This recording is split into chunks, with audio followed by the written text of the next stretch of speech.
मैं पहले ससुराल में जीजा कहलाता था, जी और जान से प्यारा।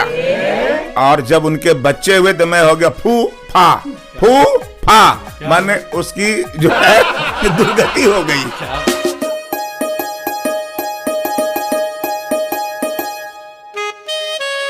नमस्कार, जय हिंद, भारत माता की जय। मैं वरुण बाबुल और आप देख रहे हैं जीएस न्यूज। आज हमारे साथ खास मुलाकात में हैं कवि के रूप में काफी मशहूर नौगछिया के बैजनाथ प्रसाद गुप्ता। खास मुलाकात में हमारी टीम पहुंची है इनके घर पर और आइए इनसे सीधा मुखातिब होते हैं। सर, स्वागत है आपका हमारे जीएस न्यूज चैनल में। नमस्कार आपका भी।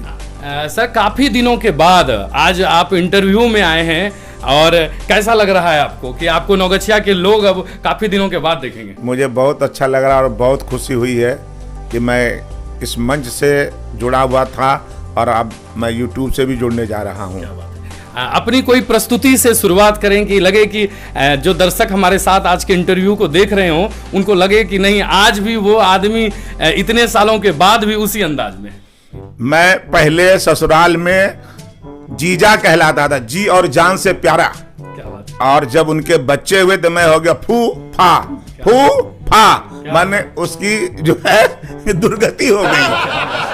कुछ पंक्तियां हो जाए ससुराल के लोगों पर। तो उस पर मैंने कुछ लिखा जो अपने यादगार के रूप में, जैसे साली उनकी आंख जाली है, नाक टूटी हुई प्याली है, रंग कोयले से भी ज्यादा काली है, फिर भी मैं उसे ब्यूटी क्वीन कहता हूं क्योंकि रिश्ते में मेरी साली है। लाजवाब अंदाज आपका। अच्छा, साले के लिए कुछ पंक्ति आपकी? अरे साले के लिए तो कहता है ना कि सारी खुदाई एक तरफ और जोरू का भाई एक तरफ, तो मैंने उस पर भी 4 लाइन लिखा है। अरे जब तक तेरे गाल में चिकनाई है तब तक तेरे लिए दूध और मलाई है। अरे जिस दिन गाल में बाल हो जाएगा भैया दाल रोटी भी तेरा मुहाल हो जाएगा। और किसी पर उसके परिवार के ससुर साहब वो जो ड्राइंग रूम में खा करके पसरा है, अरे वो कोई नहीं, मेरे पत्नी का पिता मेरा ससुरा है। क्या बात है, अद्भुत अद्भुत। और किसी के लिए कोई रिश्तों में, किसी के रिश्तों में मेरी पत्नी कई बार सती होने का विचार मन में लाती है, तो उस पर मैंने लिखा हूँ मेरी पत्नी जिससे कि मुझे बहुत प्यार है, इसीलिए पति के साथ सती होने का उनका विचार है, लेकिन मैं उनकी बात को गहराइयों से नहीं लेता। अरे उन्हें सती होने का अवसर मैं एक भी नहीं देता। क्या बात है, अद्भुत अद्भुत, लाजवाब। शायद इसलिए आप इतने उम्र के होने के बाद अभी भी आपको जो प्रशंसक हैं, जो लोग आपको सुनना चाहते हैं, वो बराबर देखना चाहते हैं। कोई एक और प्रस्तुति जो आपसे जुड़ी हुई हो किसी भी संबंध कि जिनको दुनिया से मतलब है वह दुनिया का दुख झेलेंगे, हम सड़कों पे नाचेंगे और फुटपाथों पर खेलेंगे। अरे दुनिया डूबी हो जब गम में, मैं डूबा हूँ मस्ती में, कोई किसी का नहीं है पगले इस जालिम की बस्ती में। दोस्त पर मैंने लिखा है कि दोस्त वही है, सिर्फ दोस्ताना बदल गया। अरे जिंदगी का आज हर पैमाना बदल गया, मिलते निगाहें फेर ली निशाना बदल गया, दोस्त वही है, सिर्फ दोस्ताना बदल गया। कल तक जो मिलते थे गले को मिला के दोस्त, देखा जो आज मुस्कुराना बदल गया। कुटिल मुस्कान आ गई उसके चेहरे पर, मुस्कुराना बदल गया। कितने जालिम और मतलबी हो गए हैं लोग, बदले हैं खुद और कहते हैं जवाना बदल गया।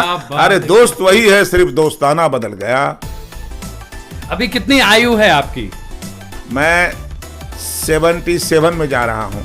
आपने लिखना कब से शुरू किया? मतलब आप लेखनी के दुनिया में कब से आए? गुमनाम अंधेरे में था। मेरी पढ़ाई बहुत कम है, मैं सिर्फ 3 क्लास गुरुजी से पढ़ा था जी। और कुछ ऐसा परिस्थिति था जो हैंड टू माउथ, जिसके चलते मैं दुकानदार बन गया। उम्र सिर्फ 14 साल था और रही बात जिज्ञासा इतनी थी कि मैं कुछ और पढ़ना चाहता था, लेकिन नहीं, माँ सरस्वती का वरदान है जो इस तरह अंकुरित पत्थर में भी जो है फूल उगा दिया है। बस मैं तो यही कहूँगा। अच्छा, एक चीज़ और जो अभी मतलब हम लोग जानना चाह रहे थे, और अभी नए उम्र के पीढ़ी के जो लोग हैं जो अभी नई रचनाएं करते हैं, उन्हें कोई आप संदेश देना चाहेंगे? मैं तो यही कहूँगा कि अगर कोई आदमी तीर को निशाने पर मारता है और तीर निशाने पर नहीं लगता है तो तीर की गलती नहीं है, तीरंदाज कमज़ोर है। ये समाज की समस्या हो गई है कि लोग बच्चे बहुत उदंड हो रहे हैं, ये गार्जियनों की कमी हो गई है। ये सारी बातों को मैं अगर सोचता हूँ तो कभी कभी ऐसे लगता है कि अनाड़ियों की यहाँ कमी नहीं है। खोजता एक हूँ तो मिलते हजार हैं, कहूँगा लिखना आता है क्या, बोलेंगे नहीं, और दोनों मिटाने के लिए दोनों हाथों से तैयार है। अरे कैसे चलेगा, देखो अपना बिहार है। ये स्थिति हो गई है लोगों की। और क्या बताऊँ मैं कि तेरी इस मनमानी का मैं इतनी बड़ी सजा दूंगा, इस पार अगर तू देखेगा रावलपिंडी पहुंचा दूंगा, करगिल में कब्र बना करके जिंदा तुझको दफना दूंगा, इस पार अगर तू देखेगा। पर सुन ले नेता पाक, अभी जितने हैं तेरे बाप सभी, हम दोनों को लड़वा करके कर देंगे सारी खाक जमी। तब वो कैसा मंजर होगा, धरती सारा बंजर होगा, धमधाम धरा जल जाएगा, फिर किसको क्या मिल पाएगा। है वक्त अभी भी समझ जाओ, है वक्त अभी भी समझ जाओ, अपने वादे पर अमल लाओ।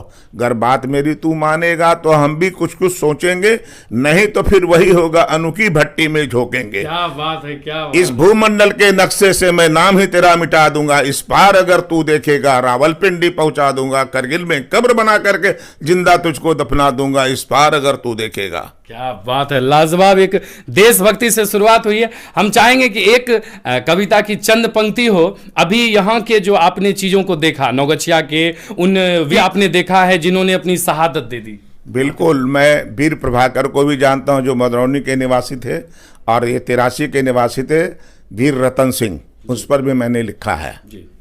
आंखों के आंसू पोंछ पोंछ तुम उठा ले अब शमशीरों को, तू अबला नहीं तू बन सबला, बदले अपनी तकदीरों को। तू नारी है नारायणी है, तू जीवन दायनी है, तुमसे है सृष्टि पटी हुई। ऐसे थे तुम वीर प्रभाकर, जैसे तारों बीच दिवाकर। मदरौनी ग्राम का वो नगीना, मुश्किल कर दिया दुश्मन का जीना। ऐसे थे तुम वीर प्रभाकर। थी धन्य धन्य माँ शांति देवी, ते धन्य पिता वे परमानंद सिंह। फौलादी वीर बांकड़ों में, जैसे हिरणों के झुंड पर हो सिंह। कुछ जो अभी जो समाज में कुरीतियां हैं, दहेज प्रथा जो आज भी वर्षों से चली है और आज तक है, जिसमें कई बहु बेटियों ने अपनी जान दे दी, इस पर जला दिया है। बिल्कुल। मैं बेटी वाले की ओर से कुछ ऐसा पंक्तियां रख रहा हूं जो आप लोगों को बहुत हृदय छू जाएगा। बेटा वाले आज भी क्यों इतना अकड़े और ऐंठे हैं, अरे उनको किस चीज की कमी है जो आस लगाए बैठे हैं। क्या बात है, क्या बात है। लोग नसीहत देते हैं बेटा बेटी में कोई फर्क नहीं, मैं अपना अनुभव कहता हूँ, टीका होना इस युग में इससे बड़ा कोई नर्क नहीं। एक तो सीने के टुकड़े को पाल पोस कर बड़ा किया, फिर सेवा भाव हुनर देकर हमने उसको खड़ा किया। क्या बात है। विपरीत में बेटा वाले आज भी देखो मदमस्त हो ऐसे झूम रहे, बेटा की हालत तो देखो ये डिग्री लेकर घूम रहे। बेटा वाले सीधी बात न करते, फूल के देखो कुप्पा हैं, मालिक कौन है पता न चलता, सबसे आगे फुफ्फा हैं। टंकी को फूल शराब से कर मदमस्त तो ऐसे झूम रहे, बेटा की हालत तो देखो ये डिग्री लेकर घूम रहे। चटिया के सुनो हो लोग भाई हटिया के, न हमरा गैया न हमरा भैंसिया, दूध दुहे छियोन पठिया के। सुनो हो भाई लोग सब हटिया के, न हमरा गाड़ी न हमरा मोटर, हमार ड्राइवर छियोन फटफटिया के, न हम मास्टर न हम टीचर, हम छियोन गुरुजी चटिया के। सुनोगे हो लोग भाई हटिया के, हमरो घर छोन टटिया के। न हमरा सोफा न हमरा तक मसलन, हम मालिक छोन टूटल खटिया के। सुनो हो लोग भाई सब हटिया। सुना था पाक और हिंद का रिश्ता करीब हो गया, अरे मियाँ नवाज भी अटल सा शरीफ हो गया। क्या बात है। हाँ, भला व लतखोर दोस्ती की कदर क्या जाने, जो लातों के पुजारी हैं और बातों से क्या माने। वह जीत सका न हिंद का विश्वास भरा दिल, अरे उसका नमूना बना द्रास भटाली करगिल। सन 65 की बात भुलाकर, दोस्ती का मैं हाथ बढ़ाकर, आपस में हो भाईचारा मेरा सदा रहा ये नारा। काफी पंक्तियों से हमने आनंद लिया और आज के खास मुलाकात में बैजनाथ प्रसाद गुप्ता के साथ मैं वरुण बाबुल और आप देख रहे हैं जीएस न्यूज।